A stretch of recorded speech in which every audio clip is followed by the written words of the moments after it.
Hello and welcome back for another radically different SIBO video. I say it's radically different because it is. This is different than anything you're going to find here on YouTube or elsewhere on the internet for that matter. And with good reason.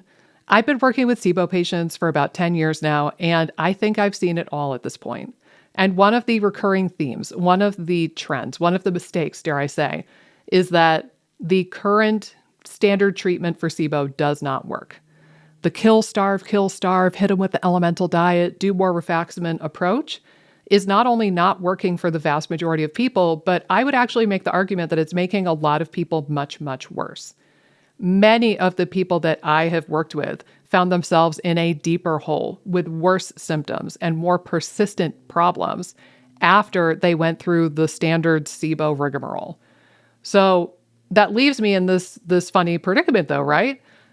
Okay, Dr. DiNezza, if you don't like what most people are doing with SIBO, and you say that it's not only ineffective, but potentially harmful, what does that leave us with? Like, what is the alternative becomes the question.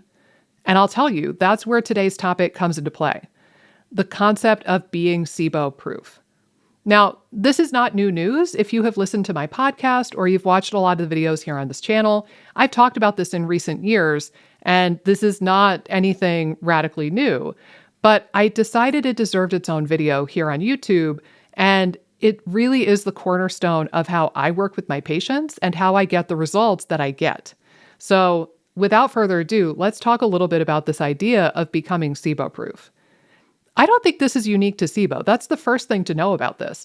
I think that you could take this same idea, the same template, and you could apply it to almost any disease process or any illness or any symptom in the body.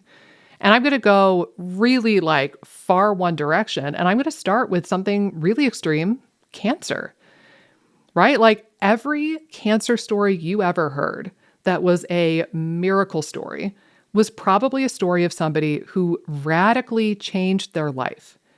They started eating differently. They started exercising. They started taking things seriously that they had not taken seriously before. And ultimately, what did they do?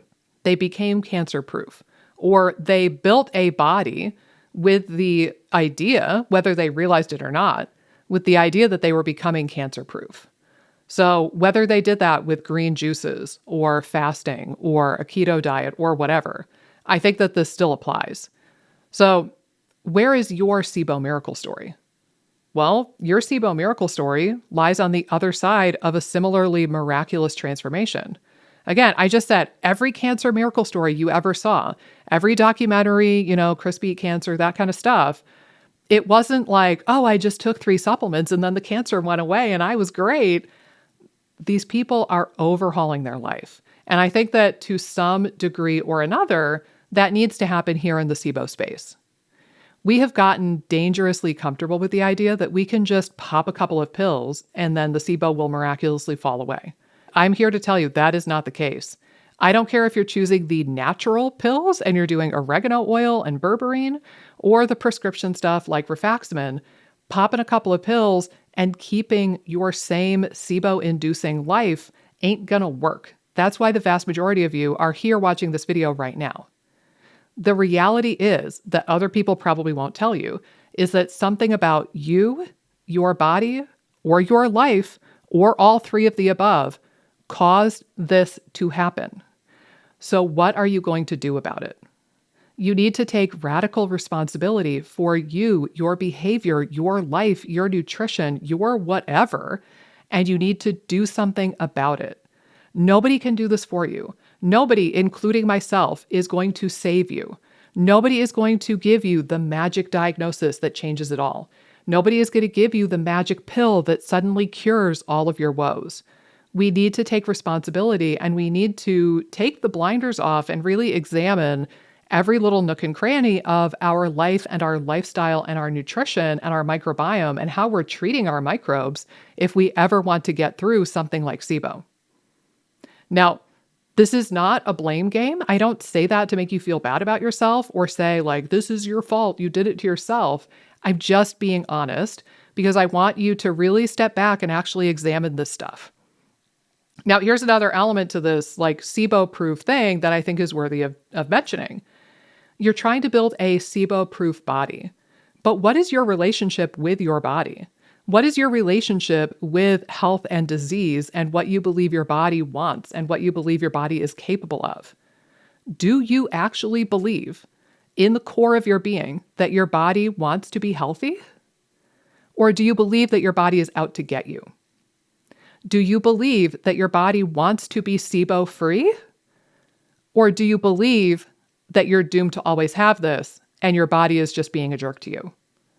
Do you believe in your body's innate intelligence and your body's innate desire to heal itself?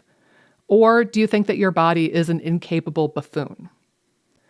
Do you trust your body to do the right thing? These are all questions that I cannot answer for you. This has to come from your gut. And you might, frankly, need to journal some of this shit out. But it really boils down to this. Do you trust your body? Do you think your body is capable? And do you think that your body will naturally lead you in this direction of healing if it is given the tools and the backbone that it needs to get this stuff done? If you give it the tools, if you give it the resources, the energy, the nutrients, the vitamins, the whatever, your body is capable of healing. I am 100% confident in this. I thank my background as a chiropractor for this. We learned in chiropractic school from day one that the body is capable of healing, that we have innate intelligence in every cell of our being. And if we just give the body what it needs, if we give it the right tools and we kind of kick back and let it do its thing, we could trust the body to do the heavy lifting for us. But I find that a lot of people, frankly, don't have that trust in their body, and it's very, very sad. So a big part of this is, do you believe your body wants to be SIBO-proof? Do you believe that your body is capable of being SIBO-proof?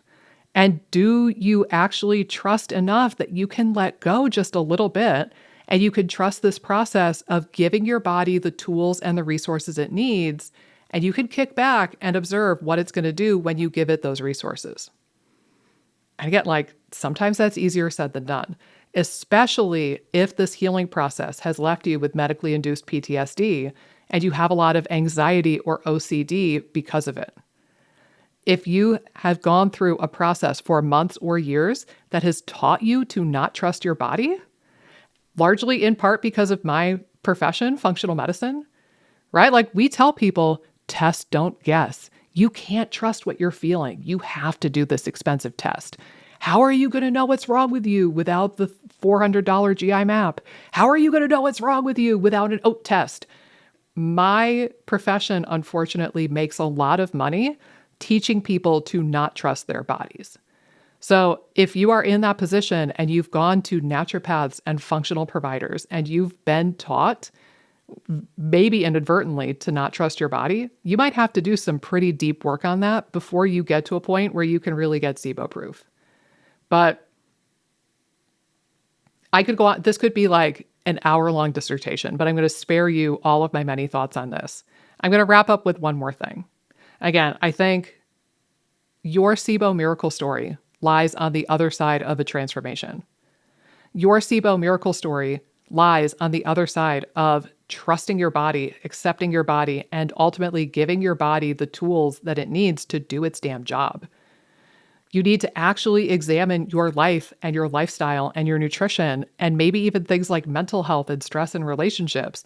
And you need to actually ask yourself how those contributed to your current situation. And you might not like the answer to some of those questions, by the way. But if you're willing to put in this work, if you're willing to undergo this transformation, you can have a miracle story like so many of my clients have. And I think that it's honestly, in a really weird way, it's harder because, again, some of these questions are hard and they might take time and effort and deep digging and, frankly, therapy to work through. But if you can get to this other side and get your miracle story, I actually think at the end of the day, this is exponentially easier and more cost-effective than what you have been doing up until this point. I did a video a couple months back on this channel, and I titled it something to the effect of Radical New SIBO Treatment, Push-Pull. And I talked about this idea of most people, probably you right now, have spent months or years, or heaven forbid, decades, trying to push yourself away from the unwanted disease.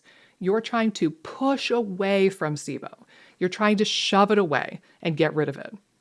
But you could have the same effect. You could move the same direction if you let go of that framework, you pivot a little bit, and you learn how to hook onto health and then pull yourself towards health. And again, I think that that is the fundamental concept behind being SIBO-proof. If you can learn to let go just long enough that you can pivot and you can learn to focus your attention on health, pull yourself towards health, and you have faith in your body, and you have faith in this process, this theory that I'm putting here on YouTube right now. If you can have faith in this process, trust the process and trust your body enough, I know that it will pan out well for you. I've seen it hundreds, if not thousands of times with my patients and my clients and my students. So for what it's worth, from a stranger here on the internet telling you my experience with SIBO, I don't think SIBO is that complicated, frankly. And I don't think it's hard to treat.